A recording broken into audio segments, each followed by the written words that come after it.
Hi guys, welcome back to another biblical word. And today's biblical word is a prophetic word. Today's biblical word is a prophetic word. It is an important word, and today's biblical word is light and darkness have nothing in common. Light and darkness have nothing in common, and danger, fake friends, snakes. Danger, fake friends, snakes. I had a revelation, and the dream came like someone had a friend that they had knew for years, okay? For about 10 to 13 years, to be exact. In the past, this person was warned to cut ties with this friend. In the dream, it appeared to be a woman. You know what I'm saying? It appeared to be a woman. Now, I had to write down some of these notes because, you know, in order for you to remember things, you got to write it down. So, in the dream, it appeared to be a woman, but this message can be for a man who had a plan. In the dream, I could read her intentions, okay? There was two women in the dream. One woman was the one that God told to stay away from a particular person or friend. The other woman was the friend who had the bad intentions, who had the bad motives. And her motives were to try to garner sympathy as a way to get back in her friend's life. Okay?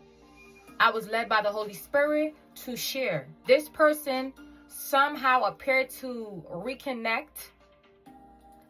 It never showed in the vision how the reconciliation of that friendship or how they reconnected, okay?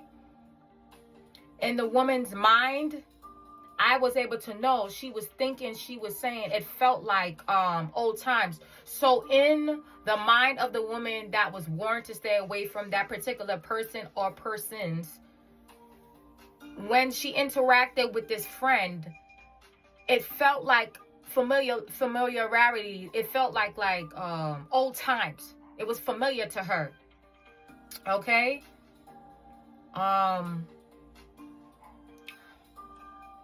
In the woman's mind, I was able to know. So she used her personal issues to garner sympathy, using her children and their problems to get back into this woman's life. So I'm going to give you an example. Say, for instance, you were in this person's life and you were always like a shoulder to cry on, somebody as a supportive system.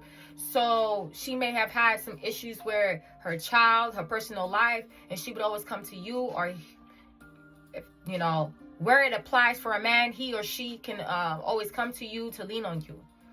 But God warned you to stay away. So in this particular dream that I had, it showed like it could possibly be an ex-friend, current friend, recent like interaction with an ex-friend, or someone that you're dealing with that's in your circle that this applies to. But for this specific dream, it is very important. The particular person that you need to stay away from, they have a prophetic, they have a gift. I want to say it's prophetic because not every gift, even though God gives gifts, not every gift is from God.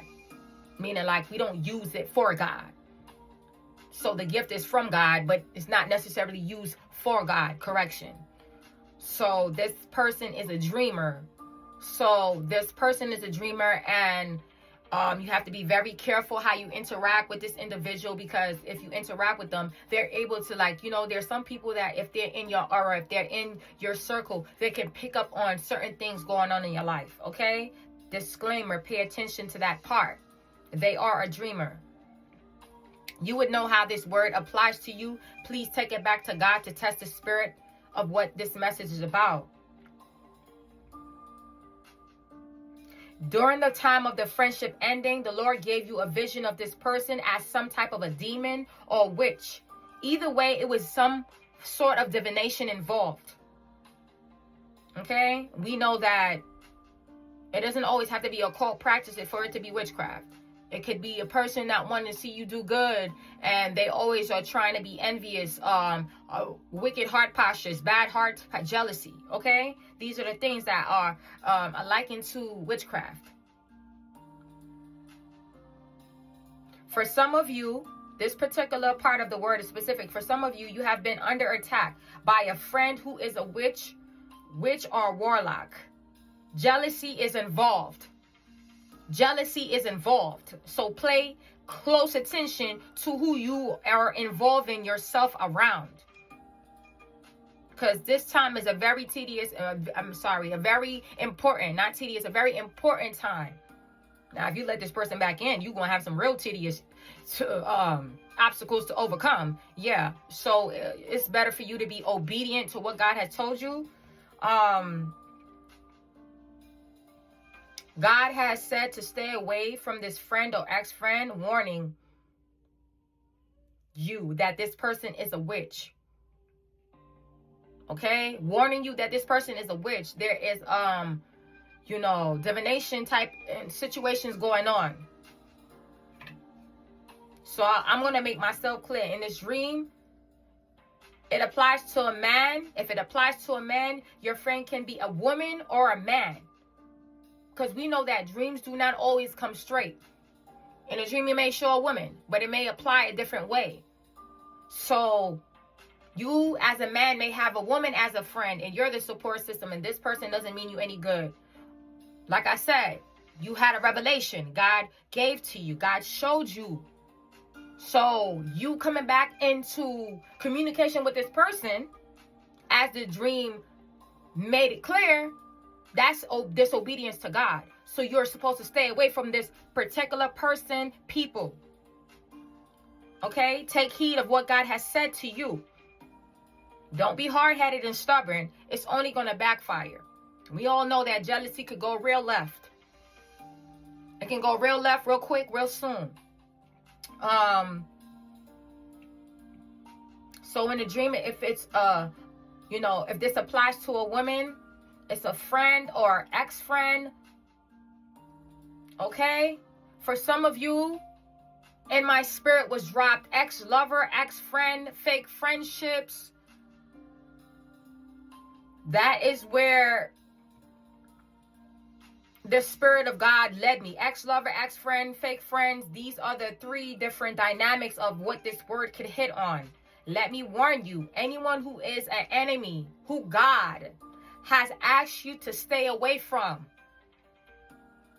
you are to be obedient. You are to listen. God knows the heart postures of every person that he has created. So if he tells you to cut ties, oh, you're not supposed to cut nobody off. Stop listening to these people. Okay? Cut off somebody don't mean you have to hate them. It means that you have to protect yourself from those people that have evil thoughts, that want to do harm to you physically, spiritually. People get it twisted thinking that, and for somebody, I don't care if that person that you're cutting off, God this, God person, God this, God father, God mother, whatever.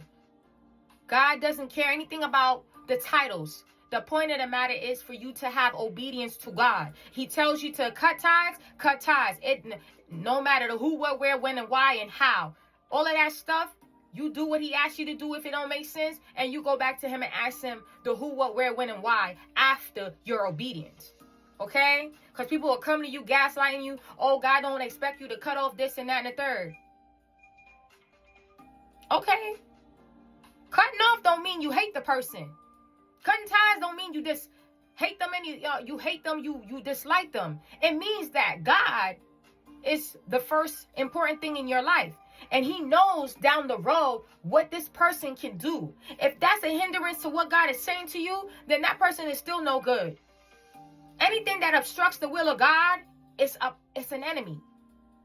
Anything that dictates your mind away from God and what he has said and what he has shown you in your mind, in your dreams, in your revelations, in your visions, that is an enemy.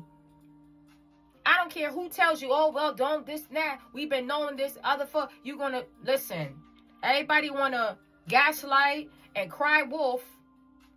Because let me tell you, a person that's going to do you harm, they're going to pretend. There's some people that will come back to you pretending to be your friend, pretending to care for you. They'll come with a whole sob story telling you about this, that, and the third. And then when you look, oh, it's all to know all your business. It's all for you to open up to them. And then they start sabotaging you spiritually. They start sabotaging you physically, emotionally. People got to know when to cut ties. You got to know when to be, you got to know when you're supposed to be obedient. But obedience to God is the most important. I don't care what the title is.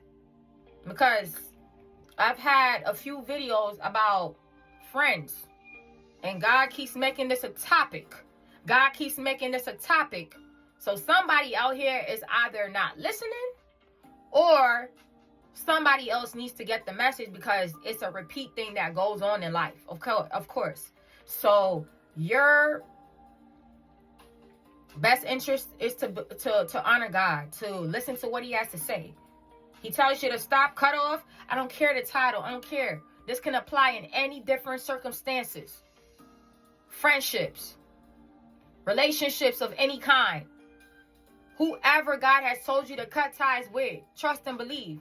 There are people that don't want to see you do better than them. There are people that don't want to see you doing good. There are people that don't want you married before them. There are people that don't want you married at all. There are people that don't want you to have money. There are people that want to see the worst for you. You got to understand that people's heart postures is not yours. Stop looking for yourself in others. Stop looking for some people, some of y'all over on the other side of this screen are people pleasers.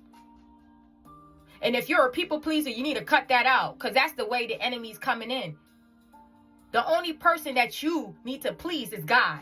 Not no mommy, not no daddy, not no brother, sister, auntie. I don't care who it is. You don't need to please nobody but the Lord. Okay? Because when you're in the wilderness, half y'all ain't got family or friends to even pull you out of that. To pull you out the pit. So I'm going to keep it 100 with you.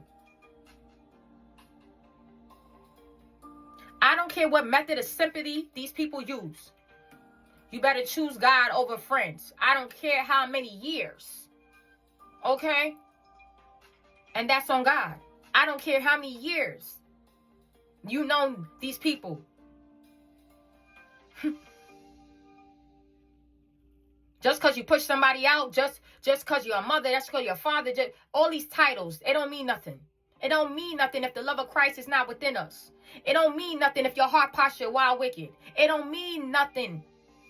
So your best advice is to listen to God. Not even me. I'm not nobody. But just the vessel that he's using. And I'm telling you. God is telling somebody here, don't do it. Why you talking to her? Why you talking to him? I didn't give you permission to do that. I didn't give you permission. I told you to cut ties. What you still doing talking to this person? What you still talking to this group of people? God said no. So why are you still doing it? Oh, you big on people pleasing. Oh, okay. So God like, okay, you big on people pleasing. So I'm going to need to take you back into that wilderness for you to understand what I say when I mean what I say. God ain't playing. If he tell you to do something, he mean what he say. God is a God like, okay, you don't get it? All right, I'm going to pull you right back in that wilderness so you can understand what I'm saying. And some of y'all that been in the wilderness, that's coming out, trust and believe. That wilderness ain't no joke. Some of y'all have witches and warlocks after you. So you better be obedient. Can't no mommy, sister, brother. Listen, nobody can save you but the Lord. So when he tells you to leave that friend alone, he tells you to leave that friendship alone, he knows what he's saying. And these people going to come back like, oh no, that's not it. I'm not trying to do this and that. Let me tell you, when a snake going to eat you, it ain't telling you nothing. It's observing you. This snake going to observe you. This snake observes, okay? This snake observes before it starts to what? Devour its prey. It's thinking about how it can size you up. So what you think? If you confront these people, they're going to tell you the truth? Why you need to confront somebody to know what God showed you? You don't need to say nothing to nobody. You just got to dip off into the sunset and honor God. That's what God is asking you to do. I'm going to read you a few scriptures on what God says. In John 8:12 says, again, Jesus spoke to them saying, I am the light of the world. Whoever follows me will not walk in darkness, but will have the light of life. Whoever follows me, Jesus knows that whoever follows him, you ain't going to be in no darkness, because God going to expose everything. So what you need to get proof from somebody else when God is already telling you. One-on-one. You got front row tickets to having a revelation, to having a dream. For those of you that can dream. You don't need God to tell you through somebody else, because he's telling you firsthand what he's already showed you. 2 Corinthians 6:14 says, do not be unequally bound together with unbelievers. Do not make mismatch alliances with them, inconsistent with your faith. For what partnership can righteousness have with lawlessness? Or what fellowship can light have with darkness? So, your mindset does not match. And that doesn't mean you're better than that person. That means that God expects you to do what he asked you to do. They may not be in the season of being in the season of obedience.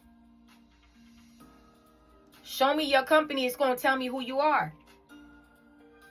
What God requires of you, some of these people can't go. And some of them people don't need to go, because they have y'all real messed up. Like on some Crash Bandicoot type situation. Y'all be over there on the trilogy. When some of these folk come into your life and you see your life going like a roller coaster. You wondering why. When it's Sarah, it's this one, it's that one. Don't know why that name resonated, but whoever. Maybe there's a Sarah that somebody know. Whatever it is, all I'm saying to you is be obedient to what God has showed you. Cut ties with them friends. Cut ties with those people. So please take heed to what God has asked and either remove yourself permanently or deny access permanently until God has further instructed you. So I can't stress this enough. So please take heed to what God has asked and either remove yourself permanently or deny access permanently until God has further instructed you. Please go to God. Take every prophetic word back and test the Spirit of God. Thank you for listening. Until next time, be safe.